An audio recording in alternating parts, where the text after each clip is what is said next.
Acéptalo ya. Las palabras de Lorena aún resonaban en mis oídos como un martillo golpeando mi corazón. Había estado sirviendo la cena cuando ella soltó esa frase que cambiaría todo para siempre. Vas a vivir en un hogar de ancianos, Miriam. Y nosotros nos quedaremos con tu dinero y tu casa. Su voz fría, calculadora, había llenado el comedor mientras Pablo, mi propio hijo, permanecía en silencio mirando su plato de comida. El mismo plato que yo había preparado con amor durante 5 horas esa tarde, pensando que era una cena familiar normal. Mis manos se detuvieron sobre la bandeja de empanadas que estaba sirviendo. El vapor aún salía de ellas.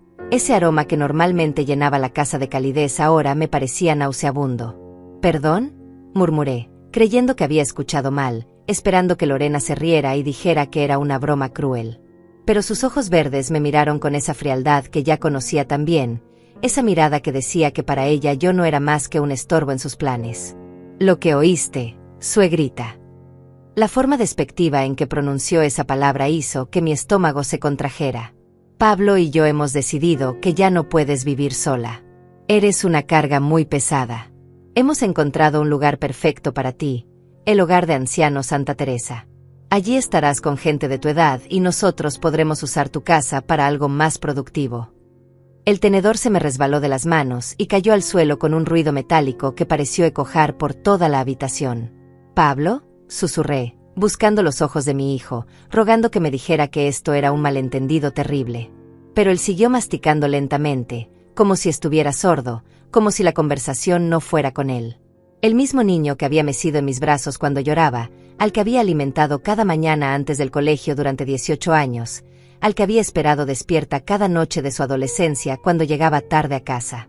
Pablo está de acuerdo conmigo, continuó Lorena con esa sonrisa falsa que me había aprendido a reconocer. Sabemos que tienes $50,000 en tu cuenta de ahorros y esta casa vale por lo menos 200,000. Es una fortuna que se está desperdiciando en una vieja que ya no puede ni caminar bien. Cada palabra era como una bofetada.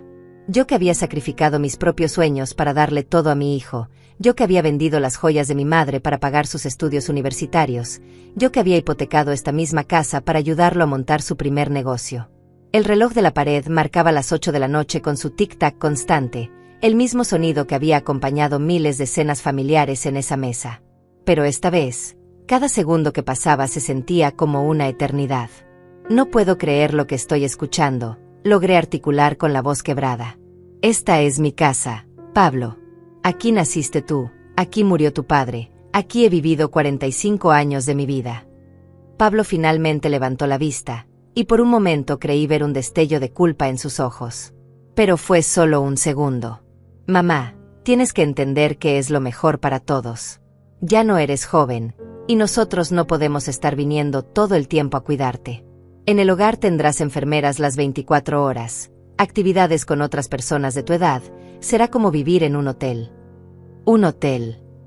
La risa que salió de mi garganta sonó más como un sollozo.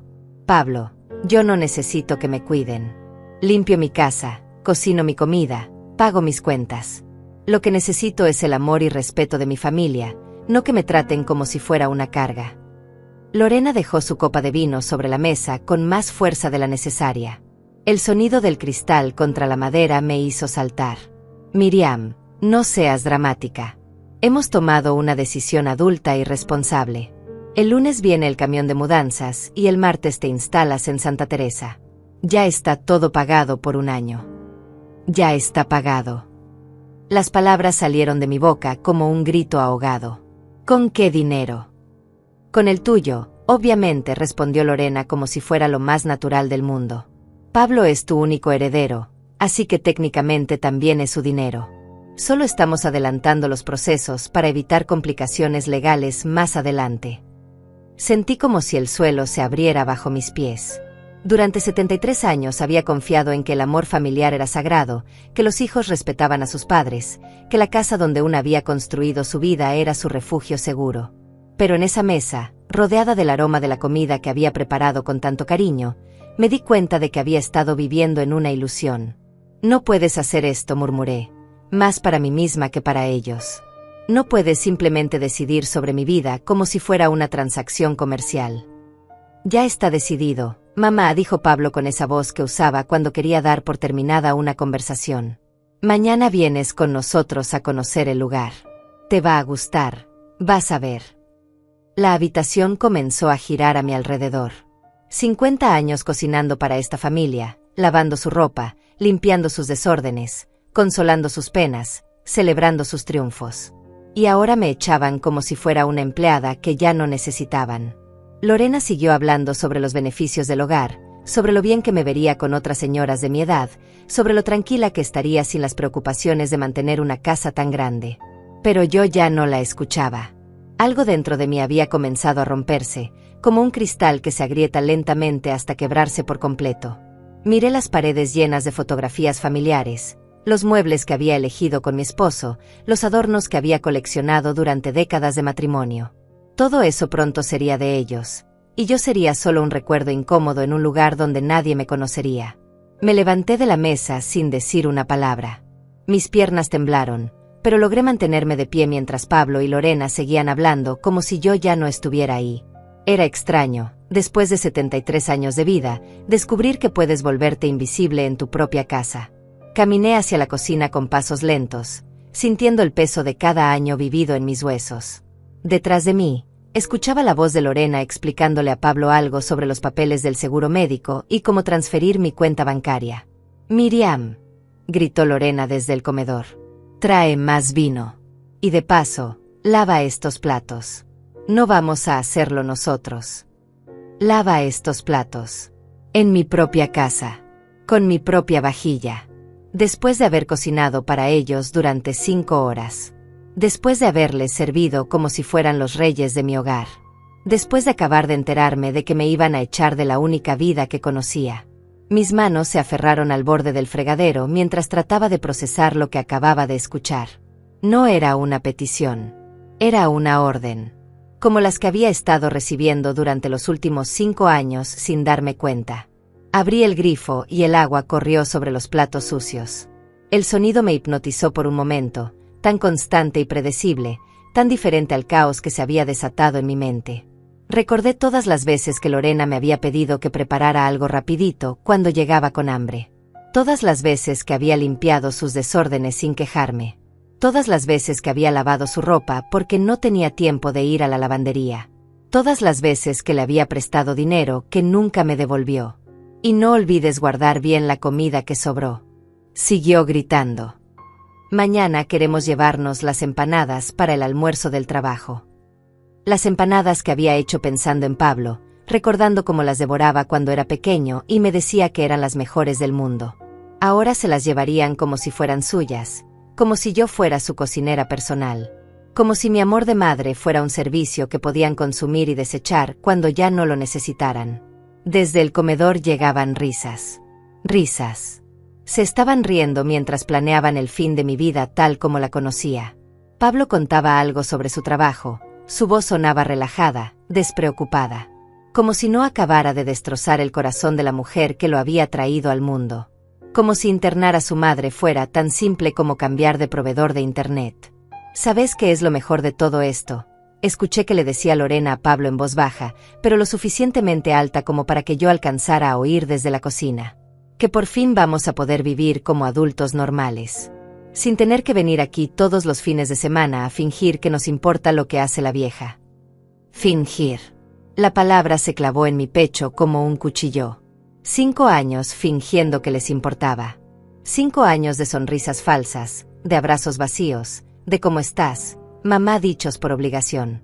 Y yo que creía que realmente se preocupaban por mí, que realmente disfrutaban pasar tiempo conmigo. Qué idiota había sido. Qué ciega, qué ingenua, qué patéticamente esperanzada. Además, continuó Lorena, cuando se muera, ya no tendremos que lidiar con herencias complicadas. Todo va a estar a nuestro nombre desde el principio. Cuando se muera. Hablaban de mi muerte como quien habla del clima. Con esa naturalidad cruel que solo pueden tener las personas que nunca han amado realmente a alguien. Pablo no dijo nada para defenderme. No dijo no hables así de mi madre o ella todavía tiene muchos años de vida por delante. Nada. Su silencio fue más doloroso que todos los insultos de Lorena juntos. El plato que tenía en las manos se me resbaló y se estrelló contra el suelo de la cocina. El ruido fue estruendoso en el silencio de la noche. Los pedazos de porcelana se esparcieron por todos lados como lágrimas blancas sobre el piso que había fregado esa misma mañana. Era el plato favorito de mi esposo, el que usaba para su desayuno todos los días durante 30 años de matrimonio. «Ten más cuidado, Miriam», gritó Lorena desde el comedor.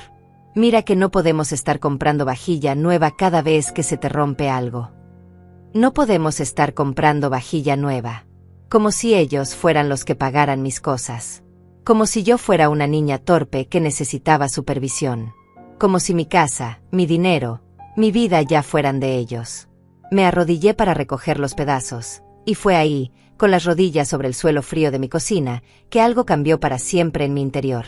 Ya no era tristeza lo que sentía. Ya no era dolor, ni siquiera sorpresa. Era algo más profundo, más peligroso. Era la comprensión total de que había estado viviendo una mentira durante años. Era la certeza absoluta de que mi propia familia me había convertido en una extraña en mi propia vida. Era la furia silenciosa de una mujer que había dado todo y que ahora se daba cuenta de que nunca había importado realmente. Mientras recogía cada pedazo de porcelana, recordé la primera vez que Lorena había puesto un pie en esta casa. Había sido tan dulce, tan atenta, tan cariñosa. «¡Qué casa tan hermosa, señora Miriam!», había exclamado. «Pablo me había dicho que usted cocinaba delicioso, pero esto supera todas mis expectativas». Y yo había caído en su encanto como una idiota, había creído que realmente me apreciaba. Los primeros meses después de la boda habían sido una luna de miel familiar. Lorena venía a visitarme entre semana, me traía flores, me pedía que le enseñara mis recetas familiares. «Quiero que Pablo siempre se sienta como en casa», decía con esa sonrisa que ahora sabía que era falsa. Y yo, tan feliz de tener por fin una hija, le había enseñado todo lo que sabía. Le había dado las recetas que mi madre me había heredado, le había mostrado cómo limpiar cada rincón de la casa, le había contado los secretos de cómo hacer feliz a Pablo. ¡Qué estúpida había sido! Le había entregado las armas de mi propia destrucción. El último pedazo de plato cortó mi dedo. Una gota de sangre cayó sobre la porcelana rota, mezclándose con mis lágrimas que por fin habían comenzado a caer. Pero no eran lágrimas de tristeza. Eran lágrimas de rabia. De una rabia tan pura y tan intensa que me asustaba a mí misma. Por primera vez en mi vida, entendí lo que significaba odiar. Y lo que más me dolía era que no odiaba solo a Lorena. También odiaba a Pablo por permitir esto. También me odiaba a mí misma por haber sido tan ciega durante tanto tiempo. Me levanté del suelo con los pedazos de porcelana en mis manos ensangrentadas. Desde el comedor seguían llegando sus voces, ahora hablando sobre qué muebles se quedarían y cuáles venderían. Mi sofá, donde había amamantado a Pablo. Mi mesa de comedor, donde habíamos celebrado cada cumpleaños, cada Navidad, cada logro de nuestra familia. Mis cortinas, que había elegido con tanto cuidado para que la luz entrara suave por las mañanas. Todo tenía ya nuevo dueño. Todo excepto mi dignidad. Y esa, me prometí mientras tiraba los pedazos rotos a la basura, esa nunca se la iba a entregar. Cerré los ojos y respiré profundamente mientras el agua fría del grifo lavaba la sangre de mi dedo cortado. El dolor físico era nada comparado con el terremoto emocional que se había desatado en mi pecho. Desde el comedor seguían llegando sus voces, ahora más bajas, conspiratorias. Estaban planeando mi futuro como si yo ya estuviera muerta. Como si fuera un objeto que había que mover de un lugar a otro para hacer espacio a cosas más importantes. «¿Y qué hacemos con toda su ropa?», preguntaba Lorena. «Imagino que en el hogar no va a necesitar tanto. Podríamos donarlo o venderlo». Mi ropa. Los vestidos que había usado en mis citas con mi esposo. Los suéteres que había tejido para mantenerme abrigada durante los inviernos solitarios después de su muerte. La chaqueta verde que Pablo me había regalado el último día de la madre, diciéndome que me hacía ver elegante. Todo iba a terminar en una bolsa de donación, como si mis 73 años de vida pudieran empacarse y desaparecer en una tarde. «Déjame ver qué vale la pena conservar», respondió Pablo con esa voz práctica que usaba para los negocios. «Algunas cosas pueden tener valor sentimental». Valor sentimental. Las palabras resonaron en mi cabeza con una ironía cruel. ¿Qué sabía él de valor sentimental? ¿El mismo hombre que estaba dispuesto a internarme por dinero? El mismo hijo que había permitido que su esposa me humillara durante años sin mover un dedo para defenderme. ¿Qué valor sentimental podía tener para la mujer que había sacrificado su juventud para criarlo? Me quedé allí parada, con las manos goteando agua sobre el suelo de la cocina, escuchando cómo dividían mi vida como si fuera un inventario de negocio. La televisión del cuarto está nueva, decía Lorena. Esa nos la podemos llevar a nuestro apartamento. Los electrodomésticos de la cocina también están en buen estado, agregaba Pablo. Podríamos venderlos y comprar otros más modernos para cuando remodelemos. Remodelemos. Ya habían decidido remodelar mi hogar. Iban a borrar cada huella de mi existencia en esta casa para convertirla en algo que se ajustara a sus gustos. Las paredes que había pintado con mi esposo, los pisos que habíamos elegido juntos, los azulejos del baño que habíamos instalado cuando Pablo era adolescente. Todo iba a desaparecer como si nunca hubiera existido. ¿Sabes qué?, continuó Lorena, y su voz se volvió más animada, casi alegre.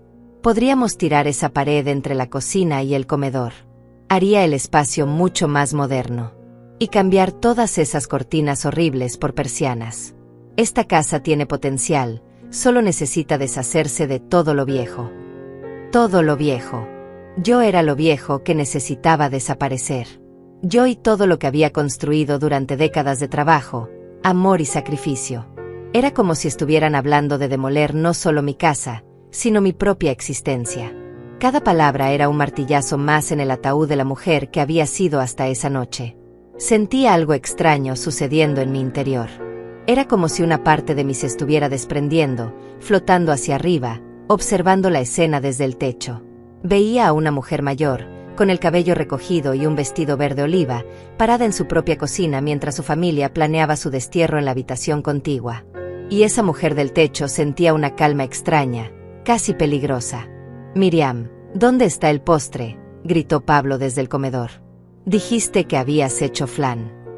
El flan. Había estado en el refrigerador desde la mañana, esperando ser el broche de oro de una cena que creía que sería especial. El mismo flan que había aprendido a hacer viendo a mi abuela cuando era niña, la receta secreta que había guardado como un tesoro familiar durante décadas. El flan que Pablo había pedido específicamente la semana pasada, diciéndome que extrañaba el sabor de su infancia. Abrí el refrigerador y saqué la fuente de vidrio donde el flan dorado brillaba perfecto bajo la luz. Era hermoso, como siempre. Nunca me había salido mal un flan en 50 años de cocinar. Pero esta vez, mientras lo miraba, no sentí el orgullo de siempre. Sentí algo muy diferente. Sentí que estaba viendo el último flan que haría en esta cocina, para esta familia, en esta vida que estaba a punto de terminar. Caminé hacia el comedor con el flan en las manos, y por primera vez en años, los miré realmente. Pablo tenía 45 años, pero en ese momento me parecía un extraño. Sus facciones eran las mismas de siempre, pero la expresión de su rostro había cambiado. Ya no veía al niño que había sido, ni al joven del que me había sentido orgullosa. Veía a un hombre que había decidido que el dinero era más importante que su madre. Lorena estaba recostada en mi sofá, con los zapatos puestos sobre los cojines que yo había bordado a mano. Sus uñas largas tamborileaban impacientes sobre el brazo del mueble mientras revisaba algo en su teléfono. De vez en cuando levantaba la vista para agregarle algo a la conversación sobre qué hacer con mis pertenencias, siempre con esa sonrisa que ahora reconocía como completamente falsa. «Por fin», exclamó cuando me vio llegar con el postre. «Pensé que te habías quedado dormida en la cocina. Sírvelo rápido que ya es tarde y mañana tenemos que madrugar». Sírvelo rápido. Como si fuera su mesera personal. Como si no acabaran de decidir internarme contra mi voluntad y quedarse con todo lo que poseía. Puse la fuente sobre la mesa y comencé a servir las porciones en los platitos de postre que había heredado de mi suegra. Mis manos se movían automáticamente, pero mi mente estaba en otro lugar completamente diferente. «Está buenísimo», mamá, dijo Pablo después del primer bocado, y por un segundo su voz sonó como la del niño que había sido. «Nadie hace flan como tú. Nadie hace flan como tú». Pero ya no me necesitaban para hacer flan. Ya no me necesitaban para nada.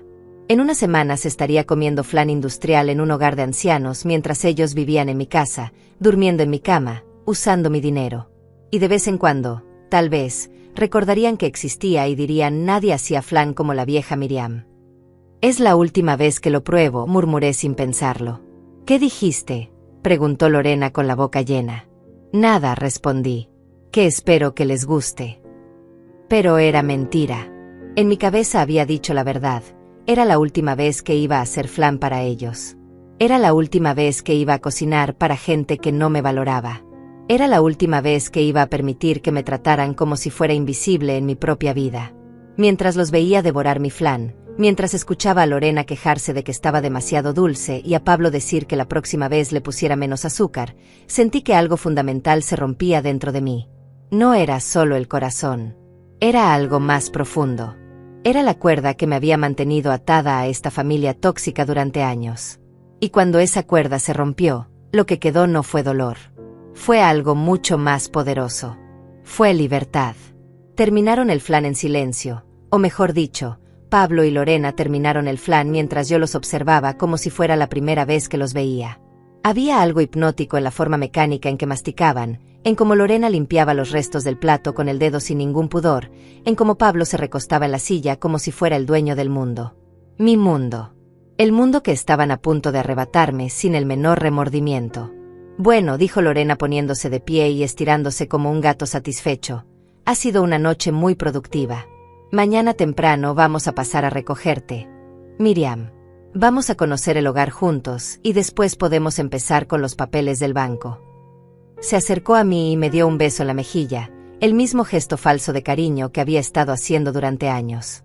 Su perfume caro me mareó, un aroma que siempre me había parecido demasiado fuerte, demasiado artificial. No hace falta que me recojan, logré decir con una voz que no reconocí como mía. Puedo ir sola. Ay, no digas tonterías. Rió Lorena con esa risa aguda que me crispaba los nervios. No vamos a dejar que una señora de tu edad ande sola por ahí manejando. Es peligroso. Además, nosotros tenemos que firmar algunos papeles también. Claro, tenían que firmar papeles.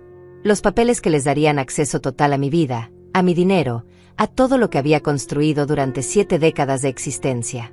Pablo se levantó también y se acercó a darme el mismo beso rutinario de despedida.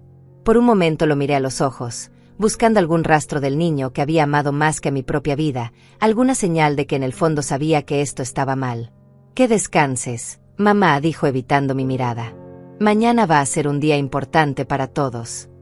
Un día importante. Como si internar a tu madre fuera comparable a una graduación o un cumpleaños. Como si destruir la vida de la persona que te dio la tuya fuera motivo de celebración. Los acompañé hasta la puerta en un estado de shock que me mantenía funcionando automáticamente. Lorena se colgó del brazo de Pablo y salieron hacia su auto último modelo, el mismo auto que yo había ayudado a pagar cuando Pablo pasaba por un momento difícil económico 2 años atrás. Cerré la puerta y me quedé allí parada en el vestíbulo, escuchando el sonido del motor alejándose en la noche. La casa quedó sumida en un silencio que no era paz, sino desolación. Era el silencio de los cementerios, de los lugares abandonados, de las vidas que llegan a su fin sin gloria ni ceremonia. Caminé lentamente de regreso al comedor, donde los platos sucios me esperaban como testigos mudos de mi propia humillación. Las migajas del flan estaban esparcidas sobre la mesa que había pulido esa misma mañana. Los restos de comida se pegaban a los platos que había heredado de mi madre. Las copas de vino tenían marcas de los labios de Lorena, manchas rosadas que parecían heridas sobre el cristal. Todo era un desorden, como mi vida, como mi futuro, como los pedazos de mi corazón que yacían esparcidos por el suelo de mi alma. Pero no lloré. Ya no tenía lágrimas. Lo que tenía era algo mucho más peligroso. Claridad. Una claridad cristalina, cortante, que me permitía ver la situación exactamente como era. No era una familia que se preocupaba por mi bienestar. Era una sociedad comercial que había decidido liquidar sus activos improductivos. Y yo era el activo improductivo que necesitaba ser eliminado. Me senté en mi silla favorita, la mecedora que mi esposo había comprado para mí cuando estaba embarazada de Pablo. 46 años atrás, cuando creía que el amor familiar era eterno, cuando pensaba que los hijos cuidaban a sus padres como los padres habían cuidado de ellos. Qué ingenua había sido. Qué estúpidamente optimista. Desde esa mecedora podía ver toda la sala de estar. Las fotografías familiares sonreían desde sus marcos dorados, congeladas en momentos que ahora sabía que habían sido falsos. Pablo graduándose de la universidad, con mi brazo orgulloso alrededor de sus hombros. Pablo y Lorena en su boda, yo radiante de felicidad al lado de mi nueva hija. Pablo cumpliendo 30 años, 40 años, rodeado siempre de mi amor incondicional. Todas esas fotografías mentían. Mentían sobre el amor, mentían sobre la familia, mentían sobre la importancia que yo había tenido alguna vez en sus vidas. Eran decoración, nada más. Objetos bonitos que completaban la escenografía de una obra de teatro en la que yo había sido la única actriz convencida de que la historia era real. El reloj de la pared marcó las 11 de la noche. En menos de 12 horas, Pablo y Lorena vendrían a buscarme para llevarme a conocer mi nueva prisión. En menos de una semana, estaría viviendo en una habitación que olería a desinfectante y medicamentos, compartiendo el baño con extraños, comiendo comida institucional, esperando visitas que probablemente nunca llegarían. Pero mientras meditaba sobre ese futuro horrible, algo comenzó a cambiar en mi interior. Era como si una corriente eléctrica recorriera mi columna vertebral, despertando partes de mí que habían estado dormidas durante décadas. No era resignación lo que sentía. No era desesperación. Era algo que no había experimentado desde que era una mujer joven, algo que había enterrado bajo años de ser la buena madre, la esposa perfecta, la suegra comprensiva. Era rebeldía. Me levanté de la mecedora con una energía que no sentía desde hacía años. Caminé hasta mi habitación, abrí el armario y saqué una pequeña maleta de viaje que no había usado desde mi luna de miel. Adentro estaba mi pasaporte, mi libreta de ahorros, algunos documentos importantes que siempre guardaba juntos por si acaso. Por si acaso qué, me había preguntado a veces. Ahora lo sabía. Por si acaso necesitaba desaparecer de mi propia vida. Saqué mi teléfono y marqué un número que tenía guardado desde hacía meses, pero que nunca me había atrevido a usar. Eran las 11 de la noche, pero no me importó. Algunas conversaciones no pueden esperar al día siguiente. ¿Antonio? Dije cuando contestaron del otro lado. Soy Miriam, la amiga de tu madre. Sé que es tarde, pero necesito preguntarte algo urgente sobre derecho familiar. Antonio era abogado, el hijo de mi vecina Eloísa. Un hombre serio y confiable que siempre había sido amable conmigo. Su madre me había dado su número varios meses atrás, cuando Lorena había empezado a hacer comentarios extraños sobre mi dinero, pero yo había sido demasiado cobarde para llamarlo entonces. Claro, Miriam, cuénteme qué está pasando. Y se lo conté todo. Desde el principio. Desde los pequeños desprecios hasta la humillación de esa noche. Desde las órdenes disfrazadas de pedidos hasta la declaración abierta de guerra de Lorena. Antonio escuchó en silencio, haciendo preguntas precisas de vez en cuando, tomando notas mentales que podía escuchar en su respiración concentrada. Miriam, dijo finalmente, y su voz tenía un tono que no esperaba. No era lástima. Era indignación. Lo que me está contando constituye abuso psicológico y financiero. Y lo que están planeando hacer es completamente ilegal si usted no está de acuerdo. Abuso. La palabra resonó en mi cabeza como una revelación. Durante años había normalizado el maltrato, lo había justificado, lo había minimizado. Pero tenía un nombre, y ese nombre me daba poder.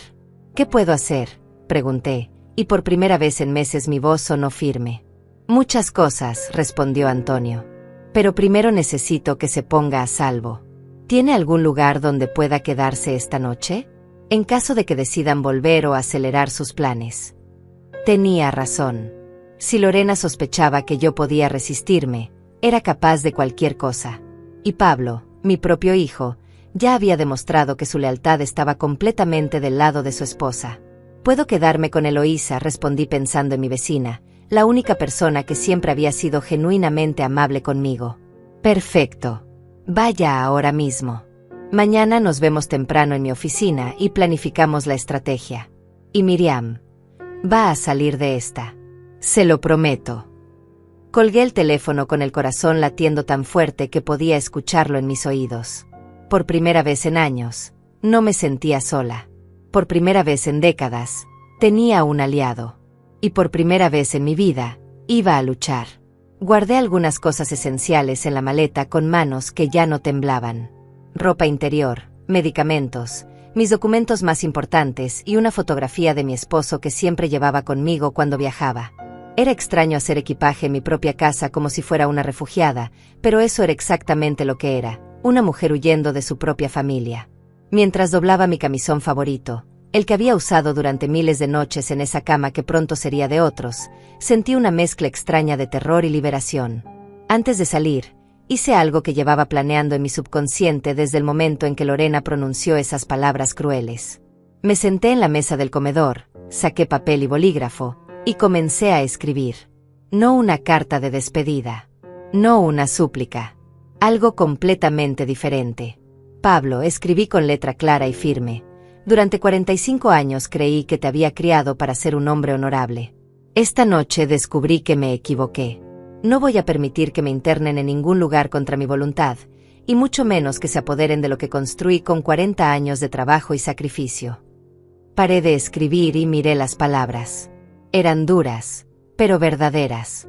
Por primera vez en años estaba siendo completamente honesta, sin filtros, sin el maquillaje emocional que siempre había usado para proteger los sentimientos de otros. Continué escribiendo, y cada palabra que salía de mi bolígrafo me hacía sentir más fuerte. Mañana no van a encontrarme esperándolos dócilmente. Van a encontrar un sobre con información que los va a hacer reflexionar sobre sus decisiones. Mientras lean esto, yo ya estaré tomando las medidas necesarias para proteger mi dignidad y mis derechos. Su avaricia y su crueldad han destruido cualquier amor que pudiera quedarme en el corazón. Felicidades, Pablo.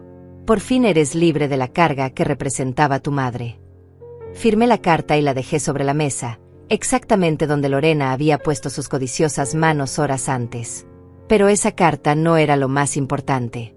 Lo más importante era lo que había en el sobre que dejé junto a ella. Había pasado 2 horas al teléfono después de hablar con Antonio. Primero llamé a mi banco para verificar los procedimientos de transferencia de emergencia. Después llamé a 3 de mis primas que vivían en otras ciudades, les conté lo que estaba pasando y les pedí algo que jamás pensé que tendría que pedir: testimonios escritos sobre el comportamiento de Pablo y Lorena durante las reuniones familiares. Las 3 se mostraron indignadas y me prometieron enviar por email sus declaraciones esa misma noche. Pero la llamada más importante había sido a la hermana Claudia, directora de la Casa de Caridad San José, una institución donde había hecho trabajo voluntario durante años. Le expliqué mi situación y le hice una propuesta que la dejó sin palabras. Quería donar toda mi herencia a la institución, inmediatamente, para crear un fondo que ayudara a mujeres mayores víctimas de abuso familiar. Miriam, ¿estás segura de esto?, me había preguntado la hermana Claudia con voz preocupada. Es una decisión muy grande. Hermana, le respondí con una claridad que me sorprendió a mí misma. He pasado 73 años construyendo una fortuna para mi familia. Acabo de descubrir que mi familia me considera una carga desechable. Prefiero que mi dinero ayude a otras mujeres como yo que permanecer a merced de personas que no me merecen. Los papeles ya estaban en proceso. Antonio había contactado a un juez amigo suyo que podía acelerar la documentación de emergencia. Para el lunes por la mañana, cuando Pablo y Lorena vinieran a ejecutar su plan cruel, se encontrarían con que ya no había nada que ejecutar. Dentro del sobre había copia de todos los documentos, la donación completa de mi patrimonio, los testimonios de mis primas sobre el maltrato que habían presenciado, y algo que me había dado particular satisfacción preparar: una lista detallada de todos los favores económicos que les había hecho durante años y que nunca me habían devuelto. $22,000 en préstamos que Pablo había pedido temporalmente. $8,000 en regalos para Lorena. $3,000 en cenas, vacaciones y caprichos que yo había pagado sin quejarme. Pero lo que más impacto iba a causarles era la copia de los emails que había enviado esa noche a toda la familia extensa, a los amigos cercanos, a los vecinos del barrio, incluso a algunos de los colegas de Pablo cuyas direcciones había encontrado en su teléfono cuando lo dejó cargando en mi cocina el mes pasado. El email era simple y directo. Queridos familiares y amigos, les escribo para informarles que mi hijo Pablo y su esposa Lorena han decidido internarme contra mi voluntad en un hogar de ancianos para apoderarse de mi casa y mis ahorros. Como mujer de 73 años que aún está en pleno uso de sus facultades mentales y físicas, he decidido tomar las medidas legales correspondientes. Si en los próximos días reciben alguna versión diferente de esta historia, les pido que recuerden que siempre hay 2 lados de cada situación, y que una madre jamás mentiría sobre algo tan doloroso como el abandono de sus propios hijos. Había enviado ese email a 43 personas. 43 contactos que iban a saber exactamente qué clase de personas eran Pablo y Lorena. 43 testigos de su avaricia y su crueldad. Ya podía imaginar sus teléfonos sonando mañana por la mañana, las preguntas incómodas, las miradas de juicio, la vergüenza social que tanto les preocupaba. Cerré la maleta y eché un último vistazo a la casa donde había sido feliz durante tanto tiempo. Las paredes que pronto serían derribadas, los muebles que pronto serían vendidos, los recuerdos que pronto serían borrados. Pero por primera vez, en lugar de sentir nostalgia, sentí liberación. Esta casa se había convertido en una prisión donde yo era la prisionera de mis propias ilusiones sobre el amor familiar. Salí por la puerta trasera para evitar que algún vecino me viera. No era que me diera vergüenza, sino que necesitaba unas horas de ventaja antes de que Pablo y Lorena se dieran cuenta de lo que había hecho. Eloísa me estaba esperando con la puerta abierta y una taza de té caliente. ¿Cómo te sientes, querida?, me preguntó mientras me ayudaba a subir la maleta a su cuarto de huéspedes. Como si hubiera despertado de una pesadilla muy larga, respondí, y me di cuenta de que era completamente cierto. Esa noche dormí mejor de lo que había dormido en años. No hubo pesadillas, no hubo ansiedad, no hubo esa sensación constante de caminar sobre cáscaras de huevo que había caracterizado mi vida durante tanto tiempo. Dormí el sueño profundo de las personas que han tomado el control de su destino, sin importar cuán tarde en la vida haya sido. Me desperté a las 6 de la mañana con una energía que no recordaba haber tenido nunca. Eloísa ya estaba despierta, preparando desayuno y actualizándome sobre los mensajes que había recibido durante la noche.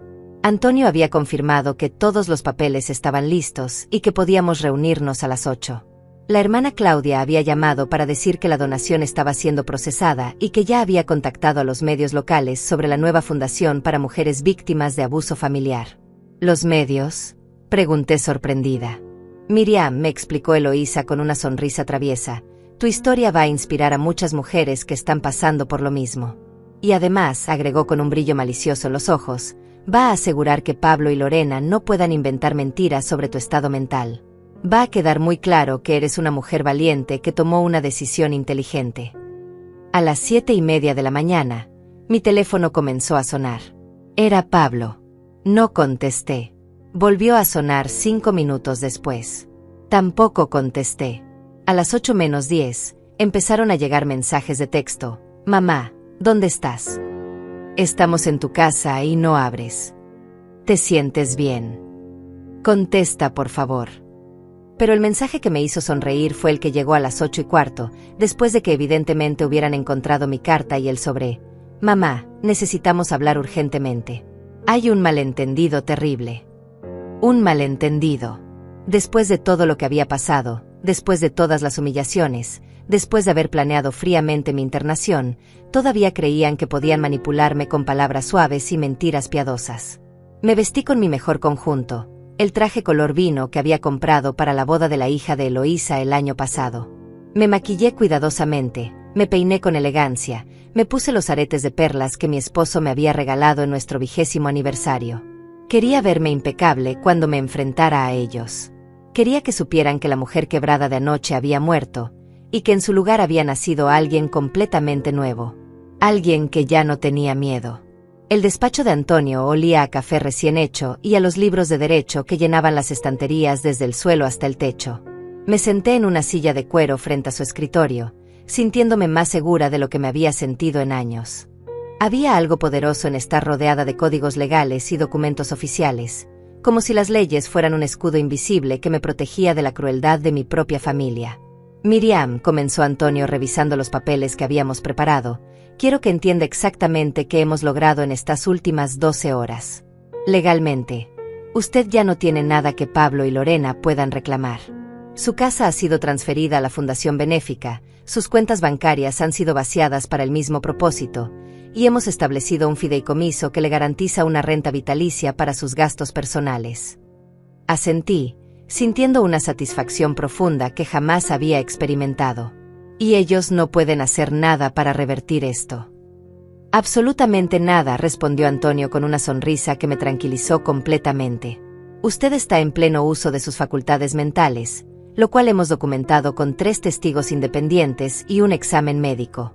La donación fue hecha voluntariamente y por motivos altruistas claramente establecidos.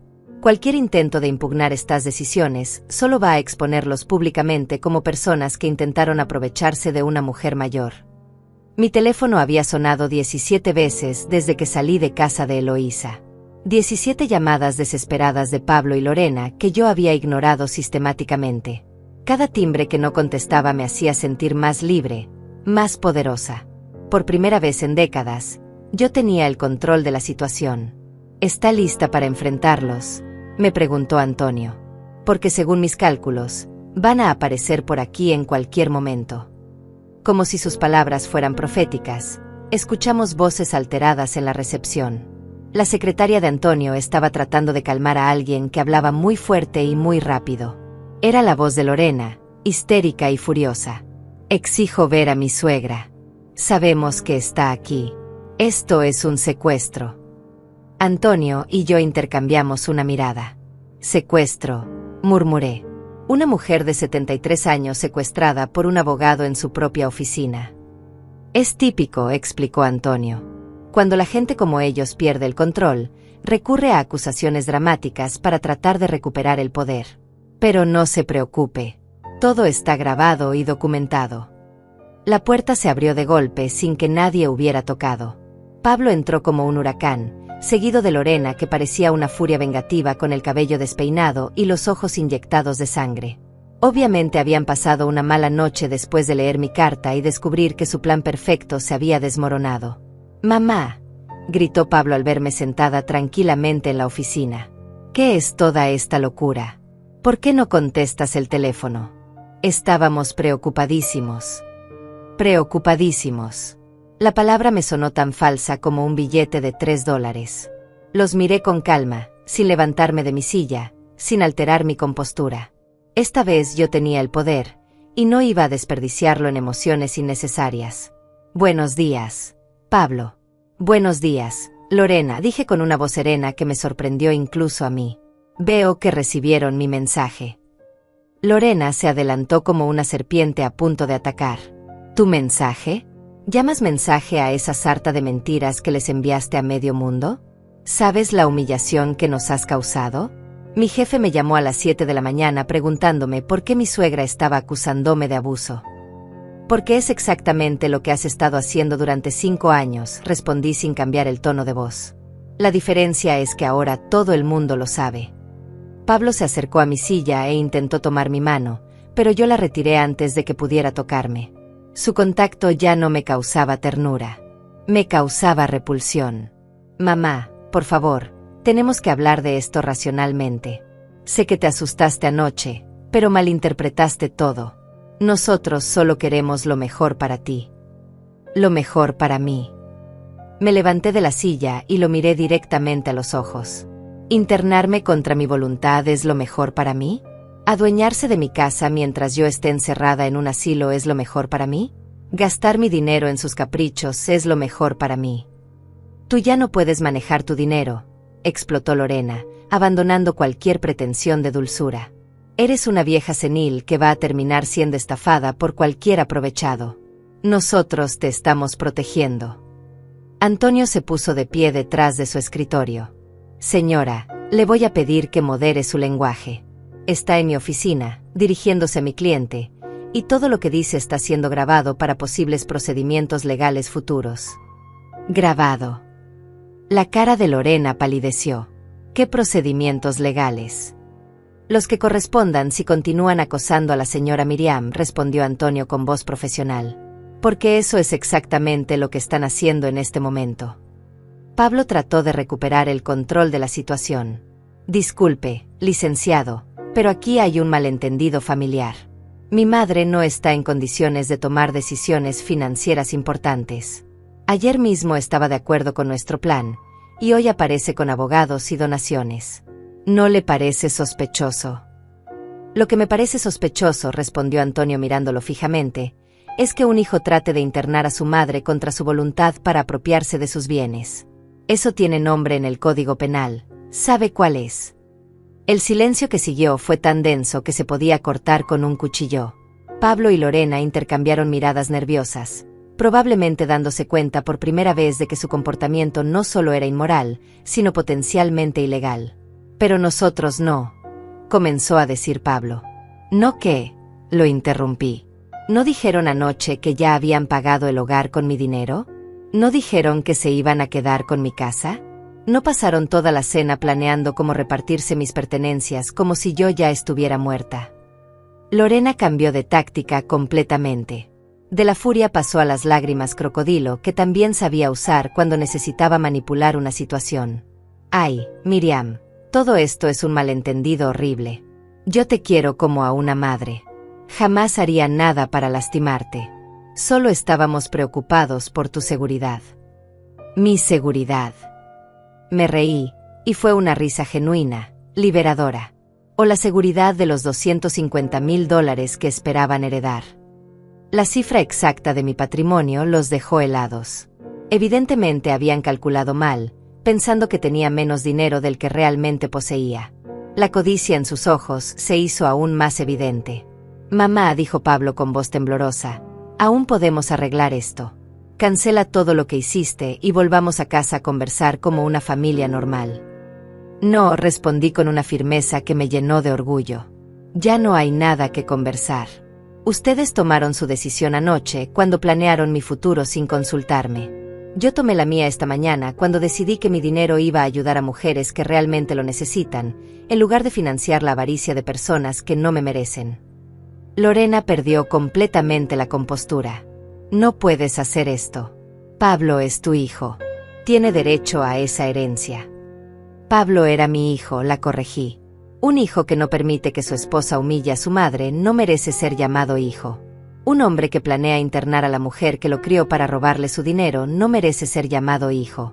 Un cobarde que no es capaz de defender a la persona que más lo amó en el mundo no merece absolutamente nada de mí. Cada palabra era un dardo certero que se clavaba en el corazón de Pablo. Podía ver en su rostro cómo cada frase lo iba destruyendo por dentro. Pero ya no me importaba su dolor. Él había elegido lastimar el mío, y ahora tenía que enfrentar las consecuencias. Tienen 5 minutos para salir de esta oficina, agregó Antonio, o voy a llamar a la policía por acoso y amenazas a una persona mayor.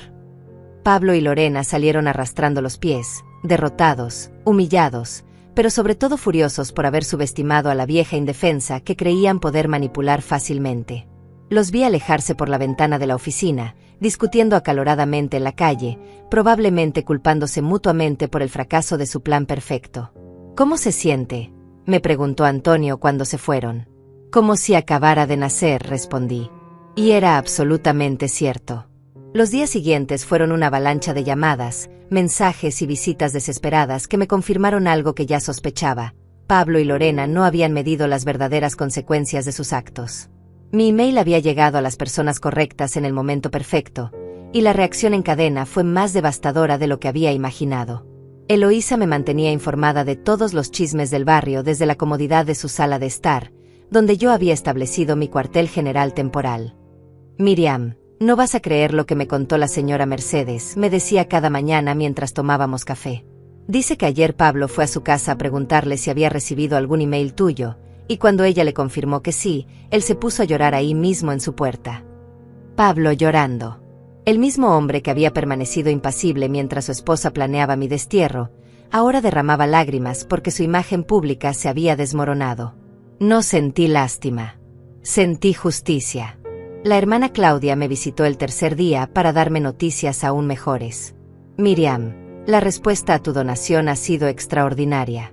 3 periódicos locales quieren hacer artículos sobre la fundación, y hemos recibido donaciones adicionales de otras familias que se sintieron inspiradas por tu historia. Ya tenemos fondos suficientes para ayudar a 20 mujeres el primer año. 20 mujeres que no tendrían que sufrir lo que yo había sufrido. 20 historias que podrían tener un final diferente gracias a mi decisión de no quedarme callada. Era la venganza más dulce que podía haber imaginado, convertir mi dolor en esperanza para otras. Pero lo que más satisfacción me daba era escuchar los reportes de Antonio sobre las llamadas que recibía Pablo. Su hijo me ha contactado 14 veces en 4 días, me informó durante una de nuestras reuniones. Cada vez más desesperado, ofreciendo diferentes tipos de arreglos. Primero me propuso que usted se quedara con la mitad del dinero si ellos se quedaban con la casa. Después ofreció que usted viviera en su casa con ellos. Ayer me sugirió que canceláramos todo y que ellos se harían cargo de sus gastos médicos de por vida. ¿Y qué le contestaste?, pregunté, aunque ya sabía la respuesta.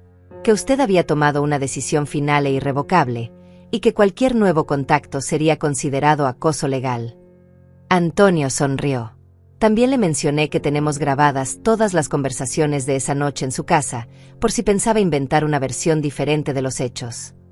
No era cierto que tuviéramos grabaciones de esa noche, pero Pablo no tenía forma de saberlo. Era un farol perfecto que los mantendría nerviosos e inseguros sobre qué más evidencia podríamos tener contra ellos. El cuarto día recibí una visita inesperada. Era Rafael, el hermano menor de Pablo, que vivía en otra ciudad y con quien no hablaba hacía 2 años. Se presentó en casa de Eloísa con cara de preocupación genuina y una disculpa en los labios. «Tía Miriam», me dijo usando el apodo cariñoso que había usado para mí desde niño, «recibí tu email y no podía creer lo que estaba leyendo». Llamé a Pablo inmediatamente para preguntarle si era cierto, y, bueno, su reacción me lo confirmó todo. Me senté con Rafael en el jardín de Eloísa, bajo la sombra del naranjo que ella había plantado hace 20 años. Era extraño hablar con alguien de la familia que no me veía como una carga o un problema a resolver. «¿Qué te dijo Pablo?», le pregunté. Primero trató de convencerme de que estabas perdiendo la razón, que habías malinterpretado todo. Pero cuando le pregunté específicamente si era cierto que habían planeado internarte para quedarse con tu casa, se puso nervioso y comenzó a darme explicaciones contradictorias. Rafael movió la cabeza con tristeza. «Tía, yo sabía que Pablo había cambiado desde que se casó con Lorena, pero nunca imaginé que llegaría a esto». «¿Por qué nunca me dijiste nada?», le pregunté, sintiendo curiosidad genuina. «Porque pensé que tú estabas bien con la situación. Siempre parecías contenta cuando hablábamos por teléfono. Nunca te quejaste, nunca pediste ayuda». Rafael me tomó la mano con cariño. «Ahora me doy cuenta de que estabas protegiendo a Pablo incluso cuando él no te protegía a ti». Esa conversación me hizo reflexionar sobre algo que no había considerado antes. Cuánta gente había sido testigo silencioso del deterioro de mi relación con Pablo y Lorena, pero había asumido que yo estaba conforme porque nunca me había quejado públicamente. Mi propia discreción había sido cómplice de mi maltrato. «Rafael», le dije, «necesito que sepas que no lamento nada de lo que hice. Por primera vez en años me siento en paz conmigo misma». «Y tienes razón en sentirte así», me respondió con firmeza. «Lo que hiciste fue valiente y justo. Pablo y Lorena se merecían ser expuestos». Esa misma tarde recibí una llamada que no esperaba. Era Matías, el jefe de Pablo, alguien a quien yo conocía superficialmente de las cenas navideñas de la empresa. Su voz sonaba incómoda pero decidida. «Señora Miriam, la llamo porque recibí su email y... bueno, necesito hablar con usted sobre algo relacionado con Pablo». «¿Qué pasa, Matías?». «Pablo me pidió un préstamo personal de $15,000 la semana pasada. Me dijo que era para gastos médicos suyos, pero ahora que leo su email, me pregunto si realmente iba a usar ese dinero para pagar el hogar de ancianos donde querían internarla». La revelación me golpeó como un rayo. Pablo había estado pidiendo dinero prestado para financiar mi internación. No solo habían planeado usar mis ahorros, sino que habían estado buscando fondos adicionales para asegurar que el plan funcionara. Era una traición dentro de la traición. «¿Le prestó el dinero?», pregunté. «No, porque algo me pareció extraño en su historia. Pablo nunca había tenido problemas de salud, y cuando le pedí detalles específicos sobre el tratamiento, se puso evasivo». Matías hizo una pausa. «Señora Miriam, también debo decirle que el comportamiento de Pablo en el trabajo ha cambiado mucho en los últimos meses. Ha estado distraído, irritable, y ayer llegó 2 horas tarde diciendo que tenía problemas familiares urgentes». Los problemas familiares urgentes era yo. Era mi negativa a desaparecer silenciosamente como ellos habían planeado. Era mi decisión de luchar por mi dignidad lo que había convertido la vida de Pablo en un caos. «Gracias por contarme esto, Matías. Y gracias por no haberle prestado el dinero». «No hay de qué. Y señora Miriam, lo que hizo usted fue muy valiente. Mi propia madre tiene 80 años, y no me perdonaría nunca si alguien la tratara como Pablo la trató a usted». Esa noche, mientras cenaba en casa de Eloísa, recibí el mensaje de texto más patético que había leído en mi vida. Era de Lorena. «Miriam, por favor, Necesitamos hablar. Sé que cometimos errores, pero somos familia. Pablo está muy deprimido y yo me siento terrible por todo lo que pasó. Podemos vernos mañana para arreglar las cosas. Le mostré el mensaje a Eloísa, que se rió tan fuerte que casi se atraganta con su sopa. Ahora resulta que somos familia, exclamó. ¿Dónde estaba esa preocupación familiar cuando te querían echar de tu casa? Pero lo que más me llamó la atención del mensaje no era la hipocresía evidente, sino una frase específica. Pablo está muy deprimido. Por primera vez desde que había comenzado esta batalla, sentí una punzada de algo parecido a la culpa. Durante 45 años, el bienestar emocional de Pablo había sido mi prioridad número 1. Ver que estaba sufriendo activaba todos mis instintos maternales. Miriam, me dijo Eloísa como si pudiera leer mis pensamientos, no se te ocurra sentir lástima por él. Pablo está deprimido porque las consecuencias de sus actos lo están alcanzando, no porque realmente lamente haberte lastimado. Tenía razón. Pablo no estaba triste por haberme herido. Estaba triste porque su plan no había funcionado y ahora enfrentaba la humillación pública que se merecía. Era la diferencia entre el remordimiento genuino y la autocompasión egoísta. No respondía al mensaje de Lorena. En su lugar, esa noche escribí en mi diario algo que nunca pensé que escribiría. Hoy fue el primer día en mi vida adulta que no me preocupé por los sentimientos de Pablo. Y fue liberador. Al día siguiente, Antonio me llamó con noticias que cerraron definitivamente cualquier posibilidad de reconciliación. Miriam, acabo de recibir una notificación legal muy interesante. Pablo y Lorena han contratado un abogado para impugnar su capacidad mental y anular todas las donaciones. Pueden hacer eso. Pueden intentarlo, respondió Antonio con una sonrisa que podía escuchar a través del teléfono. Pero van a fracasar estrepitosamente, y en el proceso van a quedar expuestos públicamente como personas que demandan a una mujer de 73 años por donar su propio dinero a la caridad. Era perfecto. Pablo y Lorena habían caído en la trampa final. En su desesperación por recuperar el dinero, habían decidido llevar nuestra disputa familiar a los tribunales, donde cada detalle sórdido de su comportamiento quedaría registrado públicamente para la posteridad. ¿Cuándo empezamos a preparar nuestra defensa?, pregunté. Ya empecé, respondió Antonio. Y le aseguro que cuando termine con ellos, van a lamentar haber subestimado a Miriam Valdés. Era la primera vez en meses que alguien pronunciaba mi nombre completo con respeto y admiración. Miriam Valdés.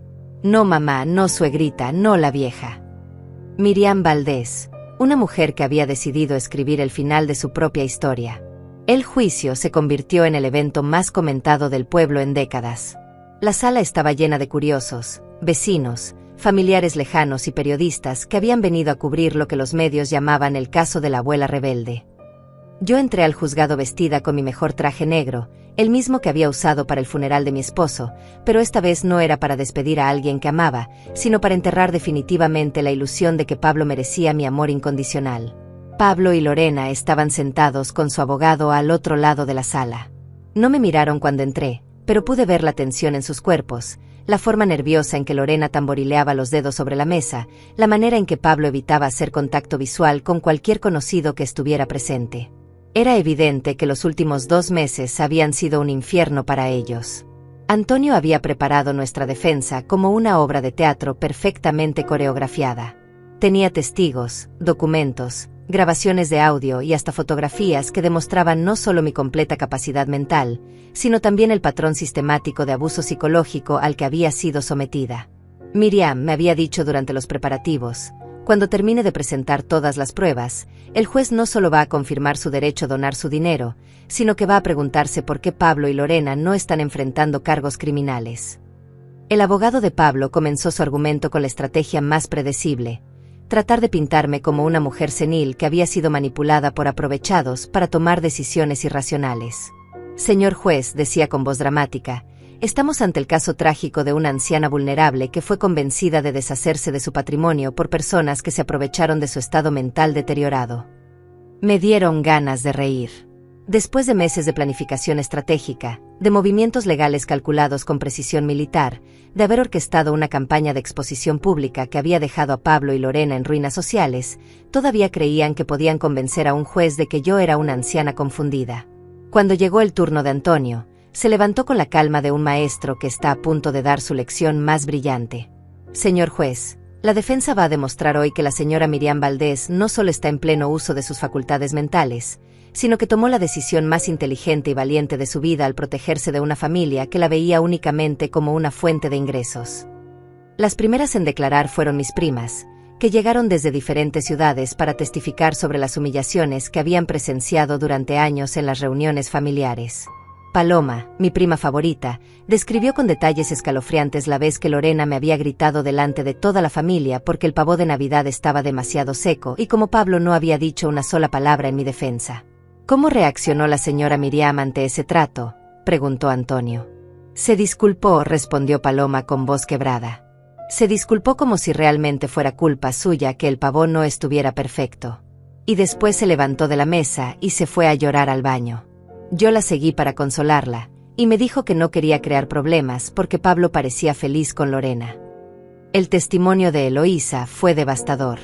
Describió al juez cómo había visto mi transformación durante los últimos 5 años, de ser una mujer alegre y sociable a convertirme en alguien temerosa y constantemente disculpándose. Señor juez, yo vivo al lado de Miriam desde hace 20 años. La he visto criar a su hijo, cuidar a su esposo enfermo y mantener su casa impecable incluso después de enviudar. Esta mujer nunca ha tenido problemas mentales. Lo que tuvo fue un problema de abuso familiar. Pero el testimonio que más impacto causó fue el de la hermana Claudia. Cuando subió al estrado, la sala se llenó de un silencio reverencial que solo puede inspirar una mujer dedicada a servir a los demás. Señor juez, conozco a Miriam Valdés desde hace 15 años.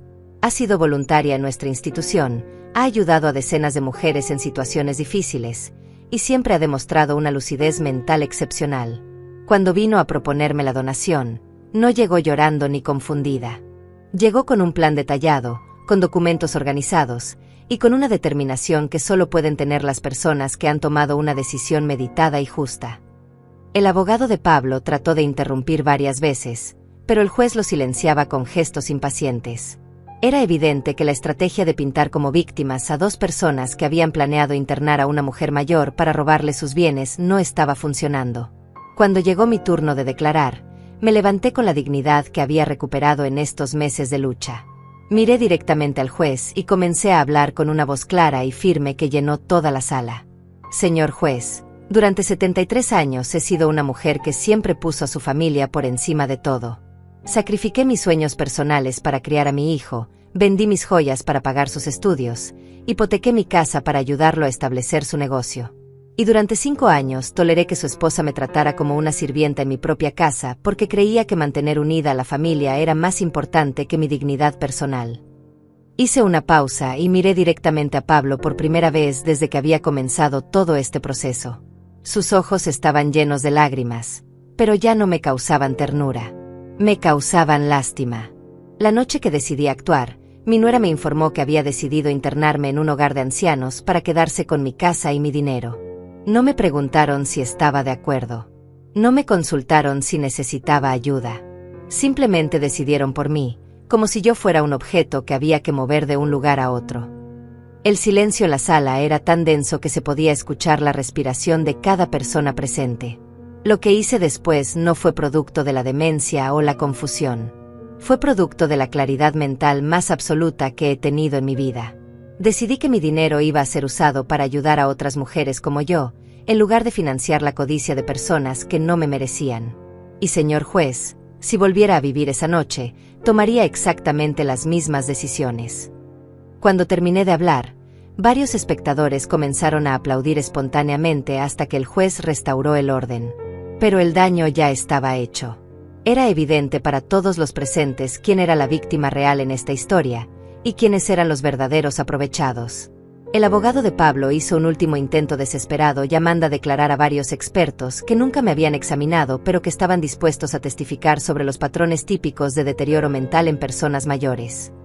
Antonio los destrozó uno por uno, demostrando que ninguno tenía evidencia específica sobre mi caso y que todos habían sido pagados generosamente por sus opiniones. Doctor, le preguntó Antonio al último experto, ¿usted alguna vez ha evaluado personalmente a la señora Miriam Valdés? No, pero he revisado su historial médico y... Su historial médico muestra algún signo de demencia, Alzheimer o cualquier otra condición que afecte su capacidad mental. Bueno, no específicamente, pero... ¿Ha hablado alguna vez con la señora Valdés? No, pero... ¿Ha observado su comportamiento de primera mano? No, sin embargo. Entonces, doctor, ¿en qué basa exactamente su opinión de que esta mujer no tiene capacidad para tomar decisiones sobre su propio dinero? El silencio que siguió fue ensordecedor. El experto balbuceó algunas generalidades sobre patrones estadísticos, pero era evidente que su testimonio no tenía ningún valor. Finalmente llegó el momento que todos estaban esperando, la declaración de Pablo. Cuando subió al estrado, parecía 10 años más viejo que la última vez que lo había visto. Los meses de humillación pública, de pérdida de reputación, de enfrentar las consecuencias de sus actos, habían cobrado su precio. Señor Pablo Valdés, comenzó Antonio, ¿es cierto que usted y su esposa planearon internar a su madre en un hogar de ancianos sin su consentimiento? Nosotros creíamos que era lo mejor para ella. Lo mejor para ella, o lo mejor para ustedes que podrían quedarse con su casa. No era por la casa, era por su seguridad. ¿Su seguridad? ¿Qué peligros específicos enfrentaba su madre viviendo en la casa donde había residido durante 40 años? Pablo no pudo responder. Se quedó allí sentado, con la mirada perdida, incapaz de inventar una justificación creíble para lo que había hecho. Señor Valdés, continuó Antonio implacablemente, es cierto que ya habían pagado por adelantado un año de internación en el Hogar Santa Teresa. Sí. ¿Con qué dinero? Con el dinero de mi madre. Su madre les dio permiso para usar su dinero para pagar su propia internación forzada. No, pero... ¿No? Entonces usted usó el dinero de su madre sin su autorización para financiar un plan que ella no había aprobado. Yo soy su único heredero, legalmente tenía derecho. ¿Tenía derecho? Su madre estaba muerta, señor Valdés. No. Había sido declarada incapacitada por algún tribunal. No. Entonces no tenía ningún derecho legal sobre su dinero, ¿verdad? Pablo no respondió. En ese momento todos en la sala pudimos ver la realidad desnuda, un hombre que había intentado robarle a su propia madre y que ahora enfrentaba las consecuencias de sus actos. Cuando el juez anunció un receso, supe que habíamos ganado. Pero más importante aún, supe que había recuperado algo que creía perdido para siempre, el respeto por mí misma. La sentencia del juez fue contundente y demoledora. Con una voz firme que resonó por toda la sala, declaró que no solo confirmaba mi pleno derecho a disponer de mi patrimonio como considerara conveniente, sino que calificó el comportamiento de Pablo y Lorena como un intento calculado de abuso financiero y psicológico contra una persona mayor. Las palabras exactas quedaron grabadas para siempre en mi memoria. Este tribunal encuentra que la señora Miriam Valdés actuó con plena capacidad mental, mostrando una lucidez y determinación admirables al protegerse de quienes pretendían aprovecharse de ella. Además, el juez ordenó que Pablo y Lorena pagaran todos los costos legales del proceso y les prohibió cualquier contacto conmigo durante los próximos 5 años, excepto en casos de emergencia médica comprobada. Era la victoria más completa que podía haber imaginado. Cuando salimos del juzgado, una multitud de periodistas nos esperaba en los escalones. Antonio había coordinado todo perfectamente para maximizar la cobertura mediática. Señora Miriam, me gritaba una reportera, ¿qué les diría a otras mujeres mayores que puedan estar viviendo situaciones similares? Me detuve frente a las cámaras, sintiendo una confianza que no había experimentado en décadas. Les diría que nunca es tarde para defender su dignidad, que el amor verdadero de familia no humilla, no chantajea, y no trata a las personas como objetos desechables, y que cuando alguien los trate mal, no importa si es familia, tienen el derecho y la obligación de protegerse. Las preguntas siguieron durante varios minutos, pero la que más impacto me causó vino de un joven periodista. ¿Se arrepiente de haber perdido la relación con su hijo? La respuesta salió de mí sin dudarlo un segundo. No perdí la relación con mi hijo. Descubrí que la relación que creía tener nunca existió realmente. Lo que perdí fueron las ilusiones. Lo que gané fue mi libertad. Esa noche celebramos en casa de Eloísa con una cena modesta pero llena de alegría. Estaban presentes Antonio y su familia, la hermana Claudia, mis primas que habían venido a testificar, y varios vecinos que habían apoyado mi causa desde el principio. Por primera vez en años, Me sentí rodeada de gente que realmente me apreciaba por quien era, no por lo que podía darles. Miriam, me dijo la hermana Claudia levantando su copa de vino, tu valentía ha inspirado a docenas de mujeres que se han acercado a nosotras en las últimas semanas. La Fundación Miriam Valdés ya está ayudando a su primera beneficiaria, una señora de 68 años cuya familia la estaba presionando para vender su casa y mudarse con ellos. La Fundación Miriam Valdés. Mi nombre asociado para siempre con la lucha contra el abuso familiar. Era un legado que jamás había imaginado tener, pero que me llenaba de más orgullo que cualquier otra cosa que hubiera logrado en mi vida. Los meses siguientes pasaron como un sueño hermoso. Me mudé a un apartamento pequeño pero cómodo cerca del centro del pueblo, donde podía caminar a todas partes y estar cerca de mis nuevas actividades.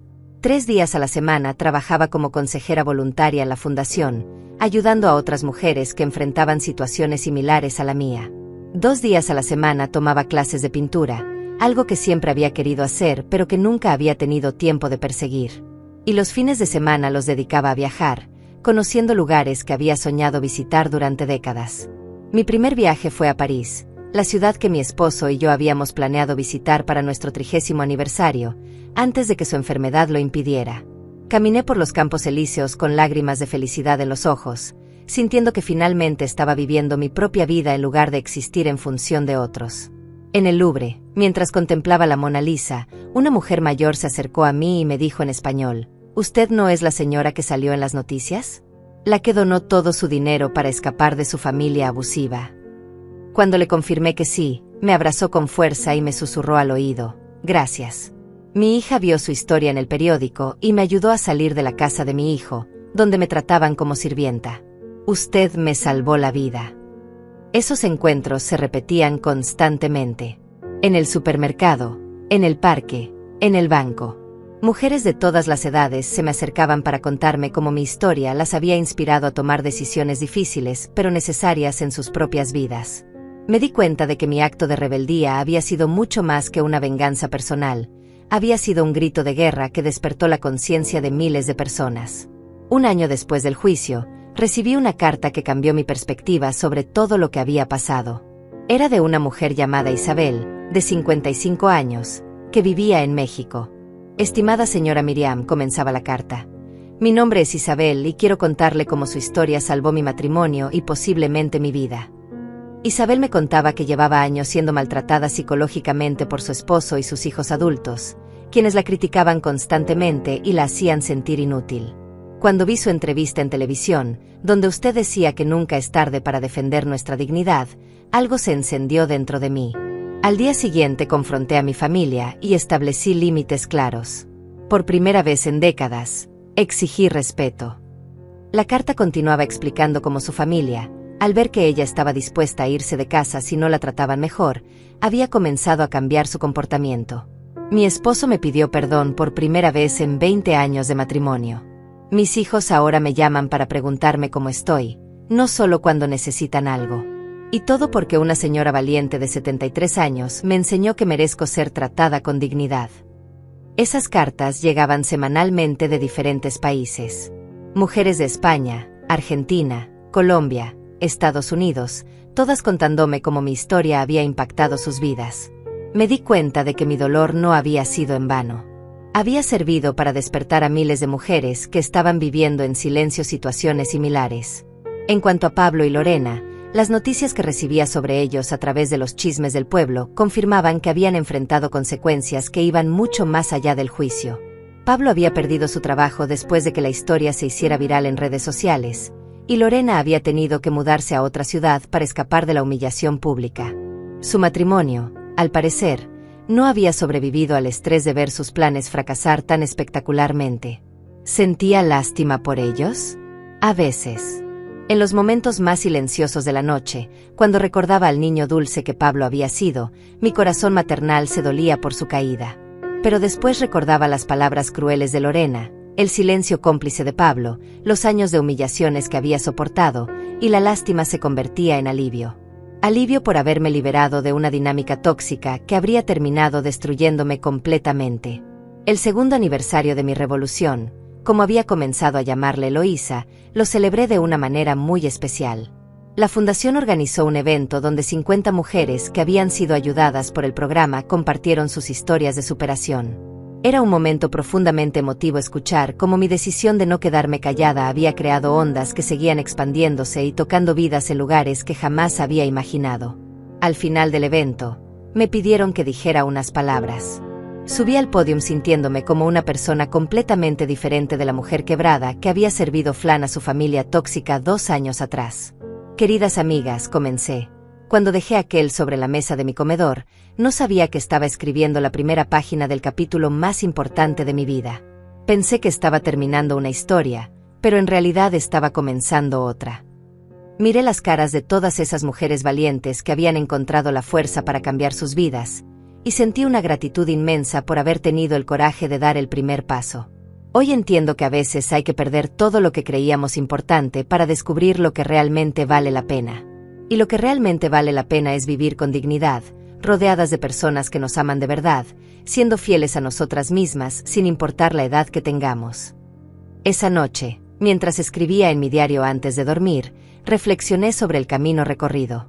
A los 75 años había aprendido que nunca es tarde para reinventarse, que el amor propio no es egoísmo sino supervivencia, y que a veces la mayor muestra de amor hacia alguien es negarles el permiso de seguir lastimándote. Mi historia no terminó con una reconciliación familiar como en las películas. Terminó con algo mucho más valioso, con una mujer que finalmente se había encontrado a sí misma y había decidido vivir el resto de sus días siendo fiel a quien realmente era. Y eso, definitivamente, valía más que todo el oro del mundo.